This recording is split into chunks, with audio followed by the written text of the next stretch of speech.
Nous continuons notre épopée. C'est un voyage historique qui va avoir lieu. Nous sommes le 27 décembre 1831. Charles Darwin, un jeune naturaliste, embarque à bord de l'HMS Beagle pour faire un voyage autour du monde.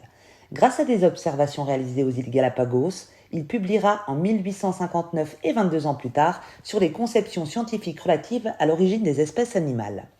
Aujourd'hui, le darwinisme est accepté par tous. En 1870, c'est Auguste Duménil qui publie son Histoire naturelle des poissons ou Ichthyologie générale. Cet auteur permet de faire la part des choses entre le mythe et la réalité. Comme quoi, Coy et Guémin rapportent que les squales sont voraces et dans d'autres qu'elle est nulle. En 1872, une autre épopée débute. L'HMS Challenger part pour un voyage de 4 ans. Les chercheurs vont effectuer 300 missions en parcourant plus de 130 000 km où ils vont permettre de faire la découverte et la description précise de nouvelles plantes et animaux marins, mais surtout des requins. Ils trouveront même des dents fossilisées au fond des mers.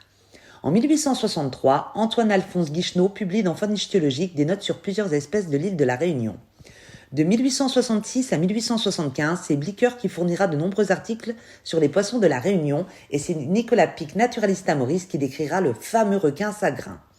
Dès la fin du 19e siècle, au début du 20e, enfin nous avons des données stables.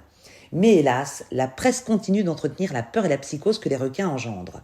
Le requin reste nuisible et dangereux. Les gravures du Petit Parisien et du Petit Journal de 1906 à 1909 en attestent. Dans les années 20, la mode des bains de mer et des sports nautiques fit que le nombre d'attaques augmenta.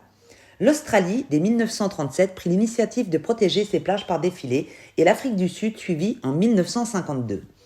Des instituts furent créés ainsi que des programmes de recherche sur les risques d'accidents. Aux États-Unis, on s'y intéresse aussi de très près. Et l'US Navy financera un certain temps des études sur la prévention des accidents. En cette première moitié de siècle, on commence à faire d'énormes progrès sur la connaissance des requins.